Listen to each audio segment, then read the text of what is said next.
Hello student, हम coordinate geometry देख रहे हैं क्लास 10th का।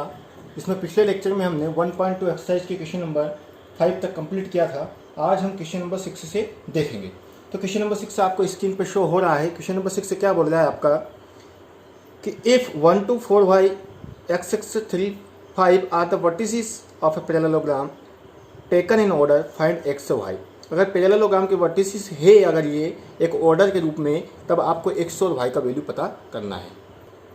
तो सबसे पहले हम लिखेंगे यहाँ पे गिवन आपको क्या क्या दिया गया है। तो गिवन में आपको क्या दिया, क्वेश्चन नंबर कौन सा है आपका, ये 6। तो गिवन आपको दिया गया है, जो 4 पॉइंट आपको दिए गए हैं। कोऑर्डिनेट ए मान लीजिए वो A12 है आपके पास, B 4 4, C आपको दिया गया x 6 और D आपको दिया गया है 3 5। आर द गिवन पॉइंट्स या वर्टिसेस भी लिख सकते हैं, ये आपको दिया गया। तो अब एक पैरेललोग्राम हम बना लेते हैं। यहाँ पर एक पैरेललोग्राम हम बना लेते हैं यहाँ पे इस प्रकार से, यही बना लेते हैं हम कि इस प्रकार से आपके पास एक पैरेललोग्राम है। इसके वर्टिसेस आपको मान लीजिए ये A है जो आपको 1 2 दिया गया है, ये B है 4 4, ये C x 6 और ये आपका D हो जाएगा 3 5। ये 4 पॉइंट ये आपके क्या होता है, डायगोनल होते हैं। क्या होते हैं, डायगोनल होते। मान लीजिए ये ऊपर बाइसेक्ट कर रहे हैं एक दूसरे को। तो एक बात ये आपको पता होना चाहिए कि जो पैरेललोग्राम के जो डायगोनल होते हैं आपस में कैसे होते हैं, इक्वल होते। और जो एक दूसरे को कहाँ पर इंटरसेक्ट करते हैं, मिड पॉइंट पर। यानी इस जो डायगोनल आपको BD दिख रहा है, इसका ये क्या होगा, मिड पॉइंट होगा। और डायगोनल जो AC दिख रहा है आपको, इसका मिड पॉइंट भी क्या होगा, ये O ही होगा। ठीक है, तो इस बात का आपको ध्यान रखना है कि ये पैरेललोग्राम में ऐसा होता है। तो मैं लिख भी लेता हूँ यहाँ पर कि वी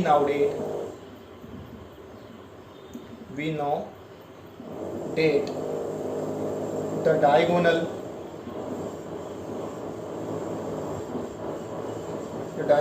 ऑफ पैरेललोग्राम का साइन है आपका bisect each other and equal. तो दोनों डायगोनल क्या होते हैं, बाइसेक्ट भी करते हैं और आपस में कैसे होते हैं, इक्वल होते हैं। अगर बाइसेक्ट करते हैं तो देखिए AC का मिड पॉइंट क्या होगा आपका, वो ही होगा। और BD का मिड पॉइंट भी क्या होगा आपका, वो होगा। तो यहाँ लिखूंगा मैं यहाँ पर मिड पॉइंट ऑफ AC बराबर रहेगा आपका किसके, मिड पॉइंट ऑफ BD। यानी इन दोनों के मिड पॉइंट आपस में बराबर है, मतलब एक ही जगह पर स्थित है। अब मिड पॉइंट का निकालने का फार्मूला क्या होता है, मिड पॉइंट निकालने का फार्मूला होता है आपका x1 प्लस के x2 बाई 2। इधर भी आपका इस प्रकार से होता है y1 प्लस के y2 बाई 2। ये भी वही होता है x1 plus x2 upon 2, y1 plus y2 upon 2। अब हम AC की बात करते हैं। AC में देखना तो ये x1, ये x2, ये y1, ये y2। तो वैल्यू रखिए आप यहाँ पर, x1 मतलब 1, x2 मतलब x अपॉन 2, y1 मतलब 2 और y2 मतलब 6 अपॉन 2। अब मिड पॉइंट BD की बात करें, BD में बात करेंगे तो ये आपका x1, ये x2। तो x1 मतलब 4, x2 मतलब 3 अपॉन 2। इसमें यहाँ पे 4 और 5 अपॉन में 2। ठीक है, क्लियर है यहाँ तक आपके पास। ये आपका y है, ठीक है। तो इस कारण से ये क्या रहेगा आपका, यहाँ पर y रहेगा, है ना, y प्लस 5। तो अब इसको थोड़ा सा कैलकुलेट करते हैं। 1 प्लस एक्स बाई 2 अपॉन में 8 बाई 2, ये हो जाएगा आपका 7 बाई 2, y प्लस 5 बाई 2। यहाँ हम चले तो x वाले कॉफिशेंट जो आपके x के जो कोऑर्डिनेट है x एक्स के, उसके आपका आपस में तुलना कर सकते हैं। तो 1 प्लस एक्स बाई 2 कर सकते हैं हम 7 बाई 2 से। कैलकुलेट कीजिए, 2 से 2 कैंसिल हो गया। 1 प्लस एक्स इक्वल टू 7, यानी x equal to 7 minus 1, x equal to कितना आ गया आपके पास, कितना आ गया, x इक्वल टू आपके पास 6 आ गया। ठीक है, x इक्वल टू आपके पास 6 आ गया। इसी प्रकार से आप चाहे तो इन दोनों की तुलना कर सकते हैं। 8 बाई 2, y प्लस 5 बाई 2, 2 से 2 कैंसिल हो जाएगा, क्रॉस मल्टीप्लिकेशन है। 8 इक्वल टू कितना बचेगा, y प्लस 5। तो y इक्वल टू 8 माइनस के 5, y इक्वल टू आपके पास कितना आ गया, 3 आ गया। तो यही तो पूछा था उसमें, तो हम लिख देंगे therefore the value of x equal to 6 and y equal to 3। अब हम क्वेश्चन नंबर 7 देखेंगे जो कि स्क्रीन पे आपको शो हो रहा है। क्वेश्चन नंबर 7 में क्या बोलेगा, find the coordinate of A point A. एक पॉइंट ए है, उसके कोऑर्डिनेट आपको पता करना है। Where A B is a diameter of a circle. Circle का क्या है, ए बी डायमीटर है। वो सेंटर, उसका सेंटर आपको दिया गया है और एक बी पॉइंट दिया गया है। तब आपको ए पॉइंट पता करना है। तो हम फिगर बनाएंगे, उसकी सहायता से आपको क्लियर हो जाएगा। देखिए क्वेश्चन में वो क्या बोल रहा है कि एक सर्कल है आपके पास में। मैं यहाँ पे सर्कल बना देता हूँ आपके लिए।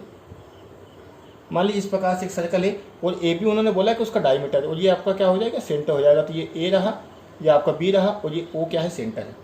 उसने बी के पॉइंट आपको दिए हैं 1 और 4, और ए के पॉइंट आपको पता करना है जिसको हम मान लेते हैं एक्स वाई, और ओ के जो पॉइंट दिए गए, जो सेंटर के जो पॉइंट उसने बोला है वो कितने, 2 और -3 ये दिया। तब आपको इस ए के पॉइंट पता करना है। तो हमें पता है कि इस ए बी में जो ओ है वो कहाँ पर है, मिड पॉइंट पर है। तो आसानी से हम पता कर लेंगे। सबसे पहले लिख देते हैं हम यहाँ पर क्वेश्चन नंबर आपका कौन सा है, ये 7 लिखेंगे। Let the coordinates of A X Y माने हमने, and given B 1 4 and O 2 -3, जिसमें O is a center of circle, centre of circle. वो क्या है, सर्कल का सेंटर है। बट मिड पॉइंट भी है वो किसका, mid point of A B. A B का क्या है, वो मिड पॉइंट भी है। देन तब मिड पॉइंट वाला फार्मूला हमें पता है। Mid point of A B कितना है, मिड पॉइंट आपके पास ए बी का 2 और -3 है। लेकिन मिड पॉइंट वाला फार्मूला तो हमें पता क्या होता है, x1 x2 by 2 y1 plus y2 by 2 यही होता है। और सामने चला जाए आपका 2 -3 x1 x2 x plus 1, x plus क्या हो जाएगा 1 bye 2 y1 y plus 4 bye 2, सामने क्या चला जाएगा 2 -3। एक्स से एक्स की तुलना कर लेंगे और वाई वाई की कर लेंगे।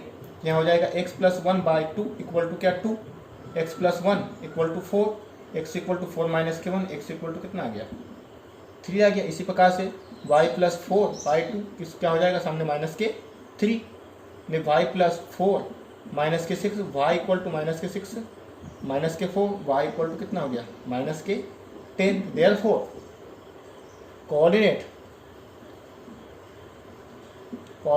ऑफ ए इज क्या आगे 3 माइनस के 10 आंसर। अब हम क्वेश्चन नंबर 8 देखेंगे। क्वेश्चन नंबर 8 देखते हैं हम बुक में क्या लिखा हुआ है कि if A and B are, A और बी आपको दिए गए, ए आपको -2 दिया गया है और बी आपको 2 - 4 respectively. Find the coordinate of P. P के कोऑर्डिनेट आपको पता करना है। सच डेट आपको इक्वेशन दे दी यहाँ पर कि ए पी इक्वल टू किसका है 3/7 ए बी है, and P lies on the line segment A B, और P क्या है ए बी लाइन पर ही है। तब हम देखते हैं इस क्वेश्चन को। सबसे पहले हम इस क्वेश्चन को फिगर की सहायता से समझने की कोशिश करते हैं। मान लीजिए आपके पास ये लाइन थी, क्या लाइन है आपके पास, ये आपकी ए बी लाइन है।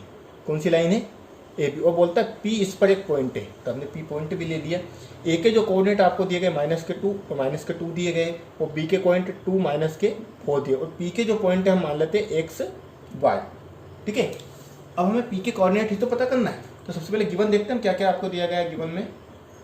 गिवन में बोला आपसे कि ए के जो कोऑर्डिनेट है -2 है, बी के कोऑर्डिनेट 2 - 4 है, आर 2 पॉइंट्स, ठीक है, 2 पॉइंट दिए गए, और and A B equal to आपको बोलता है कि 3AP, ठीक है, किसके इक्वल है, A P equal to 3/7 A B, ये भी आपको दिया गया है। तो डेट मीन्स इसका मतलब क्या होगा कि ए पी में ए बी को अपॉन में लेके आता हूँ, तो A P equal to A B आपको कितना दिया है 3/7 दिया है। इसका मतलब तो यही हुआ जब हमने इसको सोल्व किया। अब थोड़ा सा कॉन्सेप्ट यहाँ पे आपको समझना पड़ेगा। ए पी जो है आपका, जो ए पी है, ए पी आपको दिख रहा है ना, तो मैं इसको थोड़ा सा क्या करता हूँ, इसको अपोजिट उल्टा कर लेता हूँ। उल्टे से मतलब क्या, मैं ए बी ऊपर की साइड लिखता हूँ और ए पी नीचे लिखता हूँ। डेट मीन से क्या हो जाएगा आपका 7/3 हो जाएगा। ठीक है, क्लियर। अब मैं यहाँ पे क्या करता हूँ, ए बी लिखा है आपका पास, तो इस ए बी जो आपको लिखा गया है, मैं इस ए बी को लिख सकता हूँ A P plus B P लिख सकता हूँ, क्योंकि पूरा जो ए बी बना है किससे मिलकर बना है, ए पी से और बी पी से। मैंने लिख लिया और अपॉन में लिखा हूँ मैंने ए पी। अब देखिए यहाँ पर ए पी लिखा मैंने ए पी, ठीक है। ए पी देखिए, ए पी का रेशियो यहाँ पे कितना आ रहा है, 3 आ रहा है, तो मैं 7 को लिख सकता हूँ 3 + 4/3। क्यों, क्योंकि ए पी की वैल्यू हमारे पास कितनी 3 है, तो 7 में हम से 3 अगर माइनस कर ले तो क्या बचेगा 4, मैंने 3 + 4 लिख सकता हूँ मैं 7 को। थोड़ा सा कैलकुलेट करते हैं हम आगे भी इसको, तो क्या लिखेंगे, इसको ए पी अपॉन में ए पी लिख सकता हूँ, प्लस इसको बी पी अपॉन में ए पी लिख सकता हूँ। तो सामने आपका चल जाए 3/3 और 4/3, ऐसा लिख सकता हूँ। ये कितना मिला आपको, 1 मिला। ये हो गया आपका बी पी अपॉन में ए पी 1 + 4/3, ठीक है। तो कुल मिला के यहाँ से जब हमने इसको 1 को इधर लेके चले जाएंगे तो माइनस हो जाएगा, कैंसिल हो जाएगा। कुल मिला के आपको बी पी अपॉन में ए पी की जो वैल्यू आई कितना आई, 4/3 आ गई। यानी बी पी रेशो जो ए पी है आपका कैसा है, 4:3। क्लियर है यहाँ तक। अब हम सेक्शन फार्मूला का यूज़ कर सकते हैं, क्योंकि हमारे पास बी पी भी है और ए पी भी है। ये कितना है आपका, बी पी 4 है और ए पी कितना है आपके पास 3 है। 3:4 में इस लाइन को, अब हमारा क्वेश्चन यहाँ से पुराने क्वेश्चन के जैसा होगा जैसा हमने क्वेश्चन नंबर 1 और 2 में किया था। तो यहाँ लिखेंगे हम यूजिंग सेक्शन फार्मूला। किसका यूज़ करें यहाँ पर, अब यूजिंग सेक्शन फार्मूला।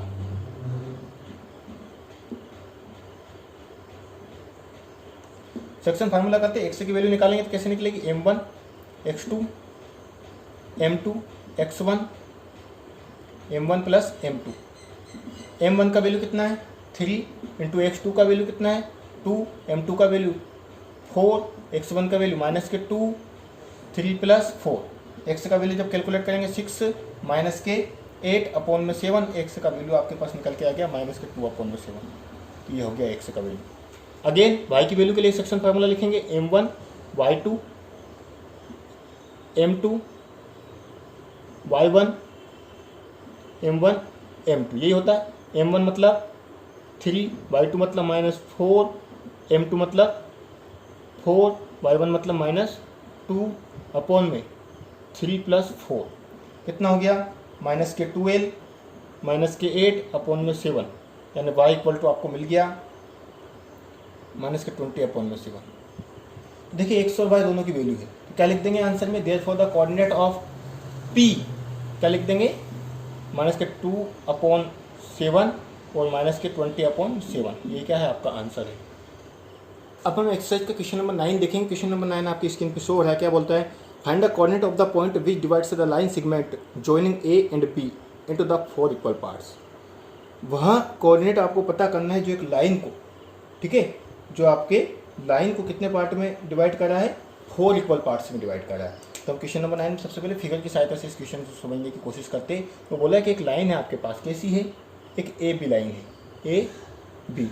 इसके कोऑर्डिनेट आपको दे दिए गए कितने कितने, -2 और 2, 2 और 5। ये कोऑर्डिनेट आपको 2 और 8, ये कोऑर्डिनेट आपको दिए गए। अब वो बोला है कि find the coordinate of A point of the point which divides the line segment in the 4 point. इसको 4 पार्ट में डिवाइड करते हैं, 4 पार्ट बना देते हैं, सिर्फ 1 2, इसके बाद आपका एक 3 मान लेते हैं, आपका यहाँ पे बना लेते हैं 1 2 3 4 पार्ट हो गए इस ए बी लाइन के। तो 4 पार्ट में जो डिवाइड कर रहा है उस पॉइंट का आपको क्या करना है, इसमें कोऑर्डिनेट आपको पता करना है। तो मान लेते हैं कि वो जो कोऑर्डिनेट है आपके, मान लीजिए वो पॉइंट कौन कौन से आपके P मान लीजिए, पहला पॉइंट आप P Q R। तो P Q R पॉइंट से आपको क्या करना है, कोऑर्डिनेट पता करना है, ठीक है। तो P Q R सभी के पता करेंगे। तो अभी P और R को भूल जाइए, सिर्फ Q को देखिए। तो Q क्या है, इधर भी 2 पार्ट है, इधर भी 2 पार्ट है, मतलब Q क्या है, इस ए बी लाइन का मिड पॉइंट है। कुल मिला के बात यही है। तो हम यहाँ पे सबसे पहले लिख देते हैं यहाँ पर कि late A -2 2 and B to 8 and the given points। ये क्या है आपके गिवन पॉइंट से ए और B, and P Q R divided A B into 4 equal parts.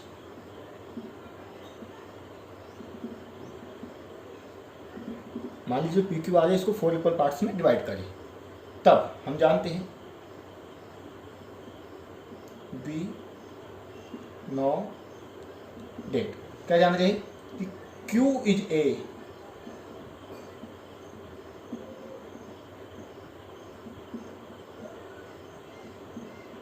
Q क्या है ए बी लाइन का मिड पॉइंट है। अगर क्यू में ए बी लाइन का मिड पॉइंट है तो देन क्यू के लिए एक्स की वैल्यू अगर मैं निकालूँ तो क्या निकलेगी, x1 x2 अपॉन में 2, x1 की वैल्यू -2, x2 की वैल्यू 2 अपॉन में 2, ये 0 हो गया, कुल मिला के क्या निकली 0।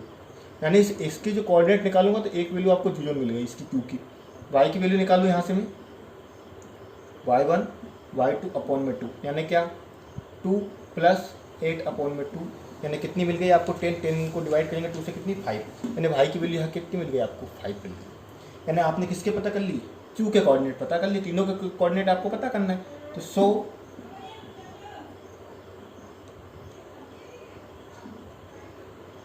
so the required coordinate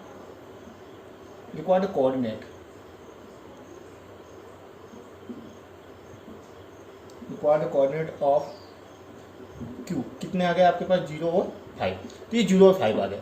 अब हमें P के निकालने, R के निकालने। अब P को देखिए, P क्या है, ए क्यू का मिड पॉइंट है, तो P है किसका मिड पॉइंट है, ए क्यू का, क्योंकि ए और क्यू के बीच में स्थित है। तो इसी प्रकार से इसी कॉन्सेप्ट का यूज करके हम वापस से करेंगे। Now P is a mid point, P क्या है, mid point of A Q का मिड पॉइंट है। आप तो ए क्यू लाइन को देखिए, आप ए क्यू लाइन के अगर मेरे को एक्स की वैल्यू निकालना है तो फार्मूला लगाएंगे x1 + x2 अपॉन में 2। अब इस दोनों में देखिए -2 + 0 अपॉन में 2, यानी कितना आ गया -1। ए क्यू की बात करें अपन, यहाँ से y की वैल्यू निकालो तो y1 + y2 अपॉन में 2, y1 की वैल्यू 2 और y2 की वैल्यू 5 अपॉन में 2, यानी 7/2। तो यहाँ से निकल गए किसके पॉइंट, p के पॉइंट क्या क्या निकले, -1 वो 7/2। तो इसको लिखेंगे हम यहाँ पर, so the required coordinate of P कितने आ गए आपके पास, -1 और 7/2। अब देखिए आगे, अभी हमने P और Q के निकाले हैं, अब किसके निकालने हैं, R के भी तो निकालने हैं। किसके निकालने हैं, R के। तब R देखिए Q और B का मिड पॉइंट है, ठीक है। तो यहाँ पे लिखेंगे now R is a mid point of QB का मिड पॉइंट है। अब यहाँ से x की वैल्यू निकालो R के लिए, तो क्या निकलेगी, डायरेक्टली लिखा जाओ 0 प्लस क्या जोड़ देंगे 2 अपॉन में क्या 2, यानी क्या मिलेगा 1, यानी इसकी पहली वैल्यू क्या मिली 1। y की वैल्यू निकालो 5 + 8/2 कितना आ गया 13/2, यानी इसकी वैल्यू क्या निकली 13/2। तो क्या निकल गए, सो द